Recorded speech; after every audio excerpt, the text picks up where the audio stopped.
안녕하세요. 대체학원에서 영어를 담당하고 있는 이재영입니다. 현장 설명회가 이루어졌었고요. 현장에서는 영어뿐만 아니라 수학이나 국어, 다른 과목에 대해서도 설명회가 진행이 됐었는데 피치 못할 사정으로 현장에 참석을 못하신 분들을 위해서 추가적으로 촬영을 좀 진행을 합니다. 오늘 말씀드릴 것은 경희고등학교에 대한 설명회를 좀 진행을 하려고 하는데 경희고 내신 대비에 관련된 이야기를 좀 드리도록 하겠습니다. 경희고등학교입니다. 모두 아시는 것처럼 당연히 자사고이고요. 자사고로서 가지고 있는 메리트들이 충분히 있는 학교고요. 미리 말씀을 드리지만 영어과와 관련해서는 경희고등학교 선생님들께서 고민을 참 많이 하시고 매년 아이들을 위해서 많은 생각들, 많은 고민들을 하시는 것으로 보입니다. 가장 단적으로 드러나는 것이 부교재에 관련되는 건데요. 다른 학교들은 부교재가 바뀌지 않는 학교들도 존재하거든요. 근데 경희고등학교 같은 경우는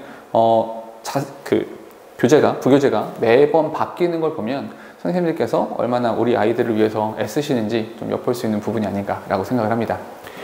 물론 우리의 목표는 대입입니다. 좋은 대학을 가기 위해서 우리 아이들이 어떤 것들을 준비해야 되는가, 또 제가 어떤 것들을 해줄 수 있는가에 관련된 이야기를 좀 하도록 할게요. 기본적인 정보들인데요. 사실 이 정보들은 그냥 언제든지 확인하실 수 있는 거니까 큰 의미를 갖지 않을 수 있는데 좀 아셨으면 좋겠는 것들은 전교 인원이에요. 그러니까 1학년들이 지금 전교 인원이 259명 인 거죠. 260명 정도가 되는 거니까 이 총원이 중요하죠. 왜 총원이 중요하냐면 퍼센티지에 따라서 1등급이 결정되는 거죠. 1등급이 4%까지니까 260명 정도면 적어도 10손가락 안에는 들어야 1등급이 나온다라고 생각할 수 있죠. 동점자나 이런 것들도 있을 수 있으니까 전교에서 10손가락 안에 든다라고 생각하시면 아주 쉽게 등급 계산을 하실 수 있을 겁니다. 가볼게요. 다음 이야기는 이 성취도에 대한 건데요. 이 성취도는 사실은 이제 등급 점수랑은 약간의 차이가 있습니다. 허나 엿볼 수 있는, 우리가 알아볼 수 있는 부분들이 있어서 미리 좀 보여드리고 잠시 후에 설명을 또 드리도록 할게요. 요거는 굉장히 중요합니다.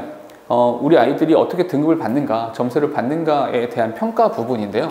가장 기본적으로 경희고등학교가 가지고 있는 특징은 서술형, 논술형의 평가 비율이 0이라는 거죠. 즉 다시 말해서 서술형이 없다는 겁니다.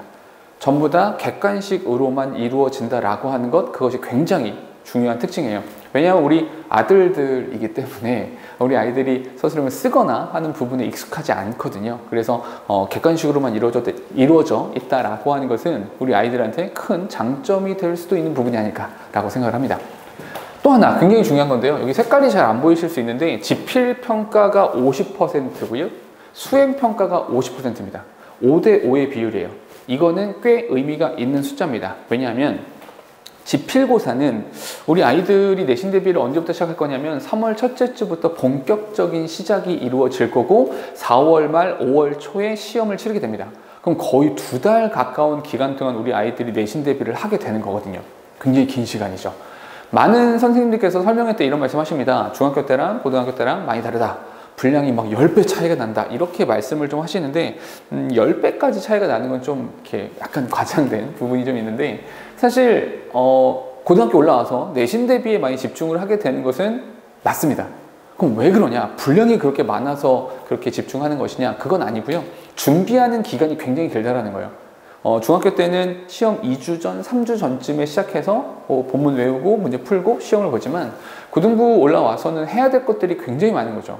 준비하는 기간들이 길기 때문에 다른 것 없이 고등학교 올라가서는 내신에 많이 집중하게 된다라고 이야기가 되는 겁니다. 그런데 그 지필고사의 비중과 수행평가의 비중이 5대 5 똑같다라는 거예요. 그럼 우리 아이들이 점수를 잘 받기 위해서는 지필고사를 준비하는 것만큼이나 많은 에너지와 많은 신경을 수행평가에 써줘야 된다는 거죠. 수행평가에 대한 부분은 이렇게 말씀을 드릴게요. 아이들이 스스로 해결해야 되는 부분들도 있습니다. 왜냐하면 어휘 체크하는 부분들이 있어서 그건 이제 핸드폰으로 웹으로 들어가서 체크만 하면 되는 거니까 손쉽게 우리 아이들이 성실하기만 하다면 그 날짜를 까먹지만 않는다면 기본적으로 점수를 받을 수 있는 부분이고요. 또 하나의 수행평가들이 있는데 이렇게 말씀을 드릴게요. 저와 내신 대비를 하는 아이들이 학교에 가서 받는 모든 영어 관련되는 점수들은 전부 다 제 책임입니다. 제가 책임지고 그 점수를 만드는 것이다 라고 생각하기 때문에 수행평가에 대한 부분들도 혹시 에세이를 쓰거나 글을 써야 되는 부분들이 있다면 미리 써보고 저한테 첨삭을 받도록 되어 있습니다. 다만 몇 가지의 원칙이 있는데요. 우리 아이들에게도 이건 전달하겠습니다. 몇 가지 원칙은 첫 번째로는 제출하기 전날, 제출하는 당일날 저한테 요청을 하는 경우에는 참 죄송하지만 해주지 않습니다. 왜냐하면 이것은 그날은 그냥 그렇게 어떻게 한 번은 그렇게 지나갈 수도 있을 것 같아요. 허나 이것이 교육적으로 큰 의미를 갖지 못한다고 생각을 합니다. 왜냐하면 한번 그렇게 위기를 넘긴 친구가 다음번에는 꼭 기억을 해서 미리미리 준비한다 라고 하는 확률보다는 매번 그런 식으로 해결을 하는 친구들이 많기 때문에 교육상 좋지 않다고 생각을 합니다. 그래서 아이들한테 미리미리 저한테 보내주면 제가 항상 100% 첨삭을 해줍니다. 당일이나 전날 보내는 것만 아니라면 제가 100% 첨삭을 해주니까 아이들한테도 저를 잘 이용할 수 있도록 지도를 해주시면 좋겠고요. 저도 아이들한테 이야기를 많이 합니다. 내신 대비 지나가는 동안에 수행평가 기간이 있거든요. 그때 아이들한테 미리 보내라. 그럼 제가 다 해준다 라고 아이들한테 전달하고 있으니까요. 수행평가에 대한 부분 중요한 부분입니다. 저도 학원에서 아이들한테 많이 신경을 쓰겠지만 부모님들께서도 한 번쯤 언지를 해주시면 우리 아이들이 조금 더 성실하게 준비할 수 있지 않을까 라고 생각이 듭니다. 중요한 부분이었고요. 이 뒤에 나오는 것은 어떤 거냐면 성취도예요. 2023년도 작년 1학기 성취도에 대한 부분인데 숫자가 좀 너무 많아서 잘 안 보이시죠? 제가 알려드릴게요. 영어랑 관련해서는 평균 점수가 69점이고요. 표준 편차는 23점입니다. 그리고 A를 받은 아이들의 비중이 18.6%니까 19% 정도다라고 이제 생각을 할 수 있어요. 이런 점수예요. 근데 이것이 뭐냐? 요건 이제 2학년 겁니다. 2학년 거를 보여드리면 영어가 평균 점수는 71점이에요. 평균 점수에서 크게 차이가 나지는 않습니다. 표준 편차도 23.9이기 때문에 표준 편차에서도 큰 차이를 보이진 않아요. 그런데 A를 받은 아이들의 수치를 보면 25.8%입니다. 26%에 육박하는 아이들이 고등학교 2학년 때는 A라고 하는 성취도를 보여준 거예요. 이건 왜 그럴까? 좀 들여다봐야 돼요. 이 부분은 어떤 것이냐면 고등학교 1학년 아이들이 A를 받은 비중이 18.6%밖에 되지 않았던 것은 어떤 것이냐면 1학기 때 기말고사가 어려웠습니다. 작년 1학기 중간고사는 상당히 쉬웠습니다. 제가 요청하시는 분들께는 또는 현장에 오신 분들께는 제가 분석지 쓴 것들을 다 나눠드렸거든요. 그때 분석지를 보시면 이제 저한테 또 요청을 하시면 제가 또 카톡으로라도 보내드릴 건데 보시면 아시겠지만 1학기 중간고사 때는 문법 문제에 대한 비중이 좀 낮았고 전체적인 비중 자체가 문제 난이도 자체가 좀 쉬웠기 때문에 아이들이 시험을 굉장히 잘 봤어요.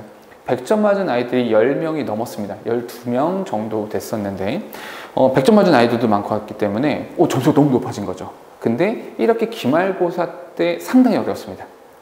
특히나 어떤 부분이 어려웠었냐면 문법이라고 하는 부분들이 상당히 어려웠었는데요. 잠시 후에 제가 문제를 또 보여드릴 건데 우리 아이들이 중학교 때 봤던 문제들과는 사뭇 다른 용법을 물어본다든지 같은 거 골라봐, 다른 거 골라봐 이런 식의 문제들은 출제되지 않았고요. 그냥 문장 속에서 맞는 걸 찾아봐, 틀린 걸 찾아봐 이런 식의 문제였거든요. 잠깐만요. 다시 틀린 걸 찾아라 라고 하는 문제는 상대적으로 아이들이 잘 찾아요. 왜냐하면 읽어보다가 해석이 잘 안 됐을 때 어색했을 때 그냥 정답 이렇게 골라내거든요. 근데 이게 맞는 문장들을 찾아봐, 게다가 여러 개 찾아봐 이렇게 해버리면 우리 아이들이 굉장히 혼란스러울 수밖에 없어요. 왜냐하면 해석이 되지만 내가 진짜로 찾지 못한 부분이 있는 건 아닐까? 라고 이게 좀 의심을 하게 되는 거거든요.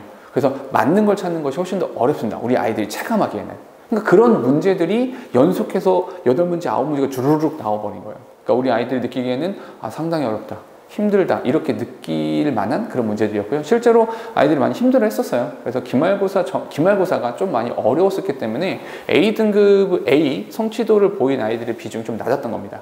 이거는 우리가 잘 생각해 볼 필요가 있어요. 왜냐하면 올해에도 선생님들께서 작년 1학년 담당하셨던 선생님께서 올해도 1학년 담당을 하실 겁니다. 선생님께서 문제를 출제하시거나 그 아이들 진도 나가는 그런 부분들에 대한 성향 파악도 좀 필요하거든요. 그거는 제가 자세하게 파악하고 제가 잘 기억해 놨다가 아이들이랑 내신 대비하면서 꼼꼼하게 그런 부분들을 적용해서 준비를 하도록 하겠습니다. 기억하셔야 될 것은 작년 1학기의 경우 중간고사는 쉬웠고 기말고사는 상당히 어려워서 밸런스를 좀 맞췄다라고 하는 부분이 있는 겁니다. 기억해 주시고요. 다음 갈게요. 그 다음은 내신 시험 범위인데요. 요건 좀 옛날 거예요. 옛날 거 좀 먼저 보여드리면 전체적으로 모의고사 이렇게 들어갔고요. 프린트물도 있었고 독해 유의물도 있었습니다. 여기 때는 교과서가 잘 들어가지 않았어요. 18년도입니다. 숫자 잘 안 보이시죠? 18년도였고요. 19년도에는 교과서가 들어갔는데 자이스토리, 이번에도 자이스토리나 아니면 비상 풀스록이나 이런 식으로 전부 다 모아져 있는 이런 부교재를 사용할 확률이 조금 높은데요. 조금 더 제가 학교에서 아이들이 받아오면 제가 자세하게 분석하고 준비를 좀 하도록 하겠습니다. 이렇게 나왔었는데 이때는 이제 팝송 프린트물이 들어가기도 하고 했었어요. 그리고 19년도, 20년도 쭈루룩 있는데 어떤 걸 좀 말씀드리고 싶은 거냐면 19년도, 29년도까지 이렇게 보시면 교과서가 들어가고 교과서 유인물이 들어가고 부교재가 있고 개념원리 복화라고 하는 어휘책을 또 따로 쓰기도 했었어요. 그러니까 단어에 대한 부분들도 쉽게 접근하지 않고 조금 고민을 많이 하고 공부를 많이 시키는 이런 형태였거든요. 아까 제가 처음에 처음에 이야기를 꺼낼 때 경희고 선생님들께서 고민도 되게 많이 하시고 노력을 하신다라고 말씀을 드렸잖아요. 매번 부교재가 바뀝니다. 심지어 19년도에는 1학년 아이들의 부교재가 자이스토리도 있었는데 리딩 파워 유형 완성이라고 하는 부교재를 썼어요. 참고로 이 교재는 그 당시에 해석여고 2학년 아이들의 부교재였습니다. 왜냐면 리딩 파워라는 책이 유형 완성이고 기본이 있거든요. 완성책이 좀 더 어려웠습니다. 그런데 이때 1학년 아이들의 부교재가 이런 부교재를 사용했던 거예요. 그러니까 공부를 좀 많이 시키고 조금 더 힘들게 아이들이 대비할 수 있도록 그렇게 해주신 거죠. 그 덕분에 요때 시험 준비를 했던, 이렇게 내신 대비를 했던 친구들이 성적이 좋았고 입학 성적, 대입이죠. 대입 결과가 상당히 좋았습니다.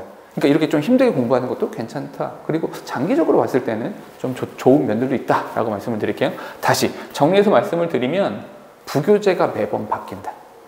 부교재를 통해서 선생님들께서 아이들이 공부를 충분히 할 수 있도록 도와주신다라는 겁니다. 어휘책을 따로 쓸 정도로 어휘에 대해서도 쉽게 넘어가진 않으셨었다라는 말씀을 드릴게요. 뒤에 거는 이제 시험 문제 분석을 한 겁니다. 제가 직접 시험 문제 풀어보면서 분석을 한 건데 한 가지만 보여드리고 싶은 것은 뭐냐면 전체적인 문제의 형태들은 수능 문제의 형태에서 크게 벗어나지 않습니다. 서술형도 없어요. 그러니까 수능 문제처럼 유형은 그렇게 정해진다라고 말씀을 드릴 건데요. 글씨가 좀 많아서 잘 안 보이시죠? 여기서 지금 보면 23번부터 30번까지 이 문제 전부 다 어휘 문제들이 나왔습니다. 어휘에 대한 부분 다시 한번 쉽게 지나가지 않습니다. 준비를 할 필요가 있다라고 말씀을 드릴게요. 그 다음으로는 이건 이제 20년도 아이들이 시험 봤던 그런 문제들을 좀 분석을 한 거고요. 죄송합니다. 여기도 마찬가지로 1번부터 10번까지 10문제가 어휘 문제로 출제가 됐어요. 근데 이때는 어휘책을 따로 썼을 때거든요. 그래서 10문제가 어휘로 나오다 보니까 아이들이 좀 쉽지 않았어요. 어휘 문제가 어렵습니까? 어려운 형태로 냈습니다. 어떤 단어를 주고 이거는 동의어가 아닌 것, 관련성이 없는 단어 뭐 이런 걸 찾다 보니까 정말로 단어를 충분히 공부하고 대비를 충분히 하지 않은 친구들이라면 오히려 이쪽 수능 유형의 문제들보다 어휘 부분에서 틀려서 점수를 좀 깎아먹었던 그런 친구들이 있었거든요. 그러니까 다시 한번 말씀드리지만 어휘에 대한 부분 쉽게 지나가지 않는다라고 말씀을 드리고요. 한 가지 참고로 말씀드릴 것은 제가 예비고1 아이들 지난 2학기부터 쭉 이렇게 겨울방학까지 가을학기, 겨울학기 끌고 온 친구들이 있는데 우리 아이들 같은 경우는 겨울방학 동안에 좀 힘들게 단어 공부했어요. 단어도 제가 엄청 많이 해가지고 시험도 보고 재시험 보고 조교수님한테 부탁드려서 또 나머지 시키고 또 못 보면 다른 날부터 또 시험 보고 이런 식으로 계속해서 관리를 했거든요. 그래서 그런 꼼꼼하게 아이들이 힘들게 준비했었던 것들이 실제로 내신 대비 들어가서는 큰 힘을 발휘하지 않을까라고 내심 기대를 하고 있습니다. 그 다음으로 보여드릴 건 어떤 것이냐면 이때가 21년도거든요. 지금 보시면 갑자기 시험 범위가 엄청나게 줄었어요. 그리고 교과서는 2가 들어가는데 마수라고 하는 교재를 사용했거든요. 참고로 마수라고 하는 교재는 한 강에 지문이 4개에서 5개 정도밖에 들어가지 않아요. 근데 시험 범위가 1강에서 4강까지면 얼추 계산해 보더라도 모의고사 지문 기준으로 봤을 때 20개가 채 되지 않는다는 거죠. 참고로 그전에는 지문의 개수가 100개에 육박했었습니다. 엄청나게 줄었죠? 왜 그럴까요? 21년도죠. 21년도는 우리가 코로나를 겪었던 시절이죠. 그렇기 때문에 부교재를 마수라는 척을 선택했고요. 이렇게 진행이 됩니다. 이걸로 시험을 본 거죠. 다시 한번 경희고 선생님들께서 참 고민을 많이 하신다라고 생각했던 것은 바로 이런 부분들이었었는데요. 뭐냐면 수업을 할 수가 없었잖아요. 현장에 가서 수업을 진행할 수가 없었고 수업을 듣지 못했는데 그때 무조건 지문의 개수를 100개 이렇게 해버리면 실제로 아이들이 뭐 공부를 열심히 하는 친구들은 또 열심히 하겠지만 사실은 열심히 해야 되는 친구들 같은 경우는 조금 더 많은 어려움을 겪을 수밖에 없기 때문에 조금 이렇게 그 부교재를 좀 변경을 해서 진행을 하셨었거든요. 참고로 이때도 문제는 그렇게까지 쉽진 않았습니다. 그러니까 지문의 개수가 좀 줄어들긴 했지만 문제 형태 자체는 조금 난이도 있는 문제들도 있었고 좀 아이들이 고생을 할 만한 그런 부분도 있었습니다. 이렇게 있었고요. 분석지는 이렇게 있고요. 제가 혹시 이 영상을 온라인으로 이렇게 보시는 분들 같은 경우도 나중에 제 번호 알려드릴 거거든요. 그 번호를 통해서 저한테 연락을 하시거나 아니면 뭐 카톡 주시면 제가 이런 분석지 같은 것들은 다 보내드리니까 참고로 저한테 연락을 주시면 되겠습니다. 아니면 저희 학원 데스크로 바로 연락 주셔서 요청을 하셔도 괜찮습니다. 자, 여기부터가 좀 중요합니다. 여기부터는 이제 22년도예요. 그러니까 코로나를 벗어남는 시절이라고 보시면 될 것 같은데 22년도 1학년 1학기 중간고사 때는 교과서 2가가 들어갔고요. 프린트물이 있었습니다. 추가 프린트물을 나눠줬었어요. 이때 어떤 디베이트 할 만한 그런 주제 것들을 좀 나눠주셨었는데 난이도가 아주 높은 건 아니었습니다. 그리고 풀스록이라고 하는 교재를 썼는데 자, 이 부교재는 좀 설명을 드릴게요. 왜냐하면 이러한 형태의 부교재를 올해도 사용할 확률이 높기 때문에 말씀을 드리면 비상 풀스록 독해 기본이라고 한 책은 어떤 것이냐면 고등학교 1학년 모의고사를 유형별로 모아놓은 책입니다. 그러다 보니까 전반적으로 지문의 난이도가 엄청나게 높은 건 아니에요. 왜냐하면 고등학교 1학년 지문들만 모아놨기 때문에 아주 어려운 형태들은 있지 않습니다. 게다가 독해 기본이었었기 때문에 모의고사 문제 순서대로 나오게 되는 거예요. 어떤 말씀이냐면 18번, 19번, 20번이 18번은 글의 목적이라서 조금 쉬운 지문이고요. 19번이 심경 및 분위기 파악 지문이고요. 20번은 글의 주제를 찾는 그런 문제들이라는 거죠. 목적이나 주제를 찾는 이런 문제들이라서 21번은 함축음일치로는 좀 어렵긴 하지만 앞부분이 좀 쉬운 지문들이고요. 기말고사로 넘어가면서부터는 빈칸 추론이라든지 어휘, 어법 이런 것들이 들어가서 지문의 난이도가 조금 높아지게 되는 거죠. 그럼 아까 말씀드린 것처럼 그럼 중간고사 때 조금 쉽고 기말고사 때 조금 어려워지는 패턴, 이 지문의 난이도에서도 어느 정도 반영이 될 수 있다라고 말씀을 드릴 수가 있는 겁니다. 또 이렇게 말씀을 드릴게요. 요거는 이제 문제 또 분석을 다 해놓은 건데요. 문법 문제들 좀 보여드리면 어휘 먼저 보여드릴게요. 어휘 같은 경우는 밑줄형으로 나온다. 어떤 말씀이냐면 2개 중에서 선택을 해라. A, B, C 조합을 하면서 이런 문제들이 있고 밑줄형으로 나오는 문제들이 있거든요. 근데 아이들이 느끼기에는 밑줄형으로 나오는 것들이 조금 더 어렵게 느껴질 수밖에 없는 부분이 있습니다. 이렇게 문제 유형들 또 보여드렸고요. 그 다음으로는 여기 이제 작년이에요. 이 작년 시험을 좀 보여드리면 작년에는 마찬가지로 교과서 2가 들어갔습니다. 올해도 교과서는 변경되지 않았습니다. 영어, 능률, 김이라는 교재를 사용하고요. 1, 2과가 들어갈 겁니다. 경희고는 시험 범위를 집어넣을 때 참 착하게 집어넣어요. 1, 2과, 3, 4과, 5, 6과, 7, 8과. 교과서 하나에 총 8강이 들어가는데 경희고 같은 경우는 순서대로 2강씩 들어갑니다. 참고로 2학년이 되면 영어 원 능률 김을 쓰는데 6강이 있고요. 중간고사 때 1, 2, 3강, 기말고사 때 3, 4, 5강, 4, 5, 6강 이런 식으로 들어가는데 마지막 6강이 엑스트라 리딩 같이 나오는 부분이라서 마지막은 들어가기도 하고 안 들어가기도 합니다. 요 2학년에 대한 부분은 제가 또 나중에 설명할 때 말씀을 드리도록 할게요. 오늘은 1학년에 대한 말씀만 조금 드려보면 교과서 2가 들어가고요. 자이스토리라는 교재를 썼습니다. 재작년에는 아까 말씀드린 대로 풀스록을 썼고요. 작년엔 자이스토리라는 책을 썼는데 기본적인 구성은 비슷합니다. 고등학교 1학년 모의고사를 모아놓은 건데 잠깐의 특이점, 어휘어법을 사용했습니다. 그전에는 독해 기본편을 썼으니까 유형별로 진행이 되는 거였고 여기는 어휘어법을 썼기 때문에 약간의 어려움이 있었어요. 어떤 어려움이냐면 어법 어휘 문제가 굉장히 많지는 않잖아요. 한 3, 4년 걸 모으면 개수가 되게 얼마 안 돼요. 그래서 아주 옛날 거, 2010년 거, 2011년 이런 정도 옛날의 지문들도 가지고 와서 그 책에 들어있었거든요. 그러다 보니까 지문의 난이도가 높은 건 아닌데 이 문제들에 대해서 변형 문제를 찾아낸다든지 워크북을 만들어내는 것에 시간이 조금 소요가 됐었거든요. 아이들도 조금 이제 문제를 더 풀어보고 싶은데 문제가 조금 아쉽다라고 하는 부분들이 있었거든요. 물론 제 수업에서는 이런 문제들 같은 경우가 제가 직접 만든 문제들도 있고 변형한 문제들도 있어서 충분히 아이들한테 변형 문제를 제공해 주곤 했었습니다. 알려드리고요. 되게 중요한 거 한 가지 있는데요. 시험 범위에서 실제 범위가 쉬운 세 지문이었어요. 예전에 코로나 이전을 생각해 봤을 때는 지문의 개수가 많이 줄어든 겁니다. 허나 쉬운 개 정도의 지문이라면 아이들이 암기를 할 거냐라는 것에 대해서 물음표가 생기죠. 참고로 이렇게 말씀을 드릴게요.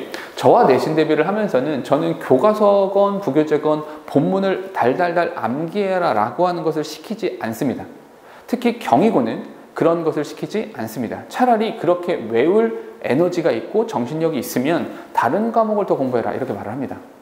대부분의 많은 선생님들께서 본인들이 담당하시는 과목을 잘하면 대학 잘 갈 것처럼 말씀을 하시잖아요. 근데 물론 저도 영어가 되게 중요하다고 생각합니다. 허나 영어 잘한다고 대학에 다 가지는 않습니다. 그래서 영어라는 과목에 대해서는 다 외워라 이렇게 에너지를 많이 소비하기보다는 효과적으로 좀 경제적으로 아이들이 대비를 할 수 있도록 좀 도와주는 편이고요. 암기보다는 변형 문제를 많이 풀어보고 테스트를 자주 하는 형태로 그렇게 내신 대비를 진행하고 있습니다. 요건 이제 문제도 분석을 한 건데요.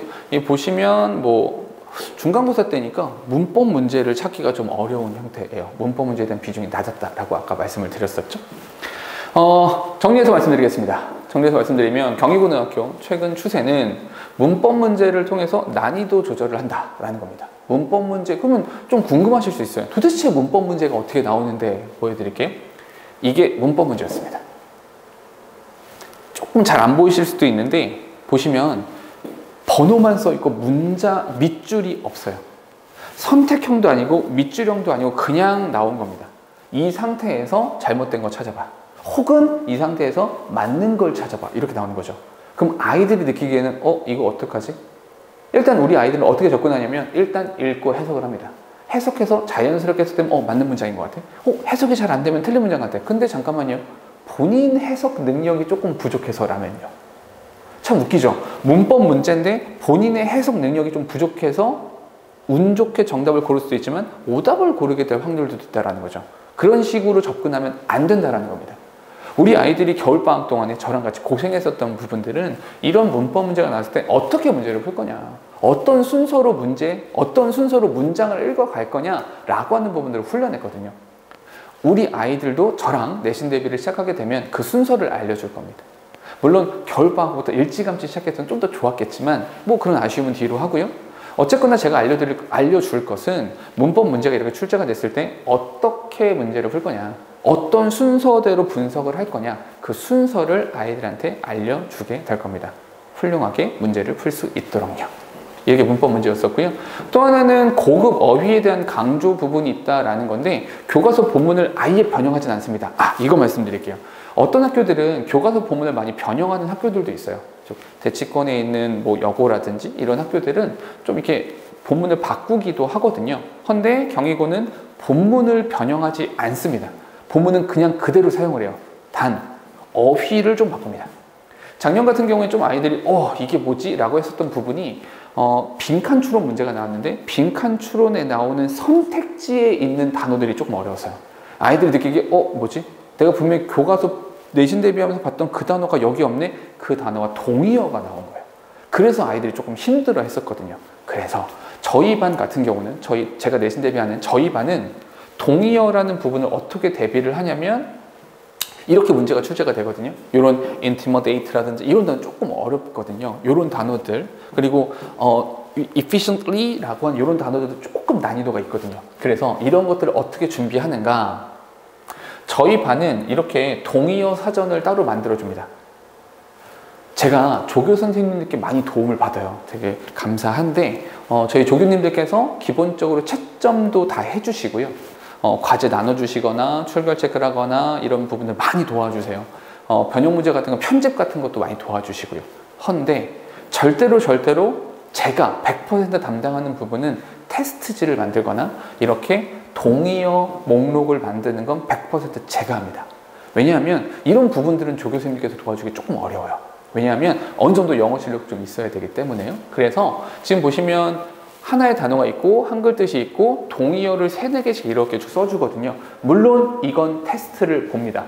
우리 아이들이 이것도 준비를 해야 돼요. 이렇게 말씀을 드릴게요. 그렇게까지 해야 됩니까? 이렇게 말씀을 드릴게요. 내신 대비를 하면서 수능에 대한 대비까지 같이 진행되면 좋겠습니다. 우리 아이들이 어휘를 풍성하게 공부하고 문제 푸는 방법들도 습득하면 좋겠습니다. 그래서 내신 대비를 하는 동안에도 단어에 저도 힘을 많이 쓰고 있는 것이고요. 유형별로 어떻게 문제를 풀 것인가에 대한 분석들도, 그리고 아이들한테 학습도 시킬 수 있도록 그렇게 준비를 하고 있으니까요. 이런 부분들 아이들이 조금 힘들어 하더라도 많이 격려해 주셨으면 좋겠습니다. 저희 반은 제가 진행을 하고 있습니다. 이렇게 되고요. 이렇게 말씀을 드릴게요. 정리해서 경희고등학교 어떻게 준비할 것이냐. 학교 특성이 있습니다.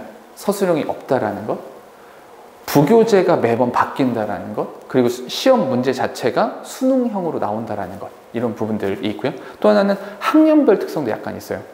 1학년 때는 문법이 조금 더 강조되고요. 2학년 때는 어휘에 대한 부분들이 좀 힘을 써야 됩니다. 그리고 고2가 되면 글 자체에 대한 이해력이 많이 필요해요. 그러니까 좀 준비를 많이 하고 실력도 많이 향상을 시켜야겠죠. 근데 결국에는 우리한테 필요한 것은 뭐냐? 결국에는 영어 실력이 확실히 있어야 된다라는 겁니다.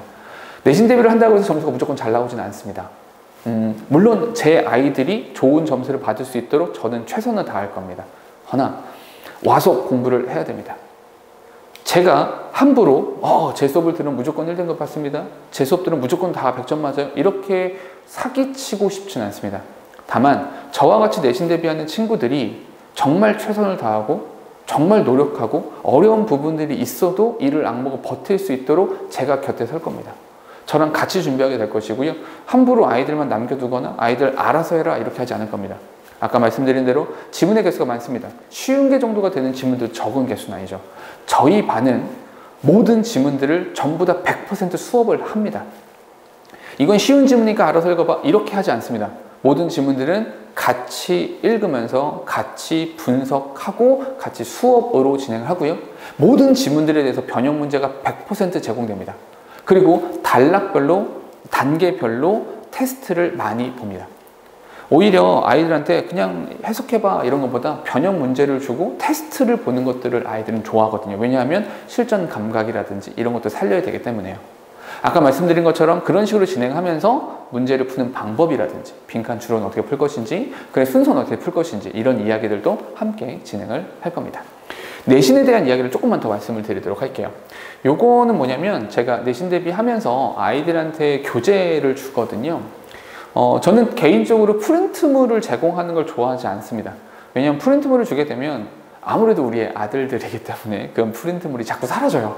저는 그걸 원치 않기 때문에 교재의 형태로 주는데, 단 작년부터 시스템을 조금 바꿨어요. 저희가 옛날에는 이제 변형 문제들을 전부 다 교재의 형태로 주다 보니까 한번 내신 대비를 할 때 4권에서 5권 정도의 교재를 줬었거든요. 근데 그렇게 변형 문제까지, 과제까지 교재의 형태로 주다 보니까 조교님들께서 채점해 주시기가 상당히 어려운 형태였어요. 그래서 작년부터는 과제물은 프린트물로 나갑니다. 그리고 저희가 수거해서 전부 다 조교님들께서 채점을 해주시고요. 그런 다음에 오답까지 하는 형태로 진행이 되게 됩니다. 그래서 조금 더 꼼꼼하게 관리를 하고 싶고요. 뒤에 이제 시간표 보여드릴 때 또 말씀을 드리겠지만 저희가 한 반의 인원이 적지는 않습니다. 그런데 그에 비례해서 제 조교님들도 적지 않습니다. 제 조교님들께서도 저랑 꽤 오랜 기간 동안 일을 하셨고요. 저랑 호흡을 오랫동안 맞추셨기 때문에 아이들 채점해 주시는 것, 아이들 관리하는 거, 출결부터 시작해서 학습 자체, 그러니까 공부랑 관련되는 것들은 다 제가 합니다. 다만 그 부수적인 단어 시험을 본다든지 아니면 채점을 한다든지 이런 부분들에 대해서는 조교수님께서 해주시는 겁니다. 다시 말씀드리겠지만 학습과 관련되는 것들은 저만 합니다. 나머지 채점이나 부수적인 것들을 조교수님께 도와주시는 거예요. 그러다 보니까 아이들이 좀 인원이 많더라도 꼼꼼하게 좀 관리가 되는 편이다 라고 말씀을 드리고요. 올해부터는 교재는 2권이 나갈 겁니다. 첫 번째 교재는 수업용 교재고요. 그 교재에 전부 다 필기도 하고 해석도 하고 하는 수업용 교재가 1권 있을 건데 내신 대비 때 아이들한테 다시 한번 공지하겠습니다. 저는 수업할 때 분필 색깔을 다 구분합니다. 어떤 건 하얀색으로 쓸지, 어떤 건 노란색인지, 어떤 건 빨간색인지에 대한 구분을 다 해놨거든요. 저희 내신 대비 시작하면 아이들에게 모두 공지가 나갑니다. 아이들도 볼펜을 준비했으면 좋겠습니다. 다시 말씀드릴게요. 준비를 시켜주십시오. 왜냐하면 내신 대비는 한번 읽어보고 나중에 1달 정도 지나서 문제를 풀게 되기 때문에 그때 수업 들었던 것만으로 문제를 풀 수는 없습니다. 다시 봐야 된다는 뜻이죠. 다시 보기 위해선 어떤 것이 중요한 것인지 어떤 것이 중요하지 않은 것인지에 대한 구분이 돼야 되기 때문에 필기할 때 색깔을 통해서 구분을 하게 되는 겁니다. 우리 아이들 만나게 되면 그때 다시 한번 이야기를 또 하도록 하겠습니다. 이렇게 해주시고요. 그 다음으로는요, 제가 1권도 말씀 안 드렸네요. 1권은 수업용 교재가 나갈 거고요. 또 1권은 해설 자료가 나가게 될 겁니다. 좀 컬러풀하게 제가 만들어 주게 될 건데요. 되도록이면 해설 자료는 좀 늦게 주려고 합니다. 해설 자료를 왜 늦게 주지? 우리 아이들이 해설 자료를 먼저 받게 되면 자꾸만 해설지만 읽어요. 직접 읽어보고 직접 해석을 써보고 직접 분석을 하기보다는 그냥 해설지만 줄줄줄 읽으면서 착각을 하거든요. 나 이거 알 것 같아 라고요. 그걸 원치 않습니다. 우리 아이들이 먼저 힘쓰고 먼저 공부하기를 바랍니다. 그래서 해설지는 비교적 늦게 아주 늦게 주진 않습니다. 그러니까 비교적 늦게 나갈 거다라는 것들은 미리 말씀을 드리도록 할게요. 저희는 매 시간 단어 시험 봅니다. 왜냐하면 시험 범위가 있더라도 1-2번 시험 보면 끝나지 않을까요? 아니요. 몇 바퀴 돌아야 되고요. 아까 제가 말씀드린 대로 동의어에 대한 부분들도 테스트를 봐야 되기 때문에 쉽지 않습니다. 그래서 매 시간 단어 시험을 보게 되고요. 모든 질문들은 전부 다 강의로 해결을 합니다. 읽어봐라, 자습해봐 이런 수업은 없습니다. 전부 다 제가 수업할 거고요. 챕터별로 모의고사 봅니다. 교과서 한 과 나갔으면 1과에 대한 모의고사를 보고요. 2과 나가면 2과에 대한 모의고사를 보고 1, 2가 통합해서 모의고사를 또 봅니다. 자꾸 테스트를 보면서 우리 아이들이 문제를 풀 수 있는 적응력도 키워가려고 합니다. 채점 및 오답은 저희 이제 조교님들께서 도와주실 거고요. 답지는 나중에 저희가 단톡방이 만들어질 거예요. 그럼 그 단톡방에다가 올려놓고 아이들이 정답을 다시 한번 확인할 수 있도록 그렇게 시스템으로 진행하고 있습니다. 요거는 화면이 좀 잘 안 보이시죠? 이거는 뭐냐면 저희가 이제 제가 유튜브 채널도 가지고 있는데 수익 창출이나 그런 부분이 아니고 우리 아이들이 피치 못할 사정으로 수업에 결손이 생기는 때가 있거든요. 그럴 때 이제 보충용으로 사용하기도 하고요. 또 이런 것도 있는 것 같아요. 이런 설명회 같은 거 진행할 때 설명회 영상들도 다 유튜브 채널에 올려놓거든요. 아마 지금 보시는 분들도 유튜브 채널에서 보고 계실 텐데 그 채널 옆에 보시면 제가 수업했던 영상들도 다 있거든요. 그럼 제가 말씀드린 것들이 다 거짓이 아니라는 걸 아실 수 있을 겁니다. 수업할 때 분필이 색깔로 전부 다 구분이 되어 있고요. 모든 질문들은 전부 다 수업을 한다. 그리고 전부 다 분석한다. 라고 하는 부분들도 이렇게 좀 찾아보시면 예전 내신 대비 영상들도 있거든요. 찾아보시면 제가 말로만 하는 것이 아니라 실제로 다 실천을 하고 있다라는 거 확인하실 수 있을 겁니다. 유튜브 채널 알려드릴까요? 유튜브 채널은 진짜영어 이재영이라고 치시면 나옵니다. 요거는 뭐냐면 제가 우리 아이들이랑 상담을 하거든요. 저희가 이제 한번 시험이 끝나고 나면 개별적으로 만나서 상담도 하고 이야기도 하고 아이들이 조금 동기부여될 수 있도록 대화를 좀 많이 하는 편이거든요. 인원이 좀 많잖아요. 그래서 저희가 보통 어떻게 하냐면 시험이 끝나는 그 주말을 이용해서 제가 단톡방에다 이렇게 올려놓고 타임별로 몇 명씩 와서 이렇게 너무 많이 기다리지 않게 이렇게 한 명씩은 전부 다 만나서 대화하고 이런 것들을 작성해 놔요. 한눈에 볼 수 있도록 이렇게 딱 작성해 놓고 나중에 필요할 때 이 부분들은 부모님께 발송해 드리기도 합니다. 그러니까 개별적인 상담들도 이루어진다라는 겁니다. 이 뒤에 거는 이제 모의고사, 저희가 방학 때는 모의고사에 대한 부분들도 이야기를 하거든요. 방학 때 모의고사 과제물 나가면 아이들이 틀린 문제들을 체크해서 줘요. 네가 지금 37번 문제는 하나, 둘, 셋, 넷, 5번 틀렸어. 10번 중에 5번 틀렸으니까 절반 정도 틀린 거네. 이 부분은 네가 약한 부분이니까 공부를 더 하려. 이런 식의 관리인 거예요. 그러니까 요건 제가 보여드린 이유가 제가 그리고 제 조교님들께서 우리 아이들의 점수나 학습에 대한 부분들을 어떻게 관리하고 있는가를 보여드리고 싶은 건데 꼼꼼하게 관리를 합니다. 전부 다 데이터화해서 아이들한테 제공을 하고 있고요. 좀 최대한 아이들이 공부에 대해서 욕심을 가질 수 있게 동기부여를 가질 수 있도록 그렇게 진행을 하고 있습니다. 마지막으로 시간표를 좀 보여드리면 저희가 화요일과 일요일 수업이 있고요. 목요일과 일요일 수업이 있는데 조금 죄송하게도 일요일에는 합반으로 진행이 돼요. 인원이 좀 많지 않을까? 인원이 좀 많습니다. 적지 않거든요. 그런데 아까 말씀드린 것처럼 수업에 대한 부분은 전부 다 제가 해요. 그러다 보니까 제가 강하게 그립을 쥐고 끌고 가는 형태라서 함부로 아이들이 수업 시간에 느슨해지거나 하진 않습니다.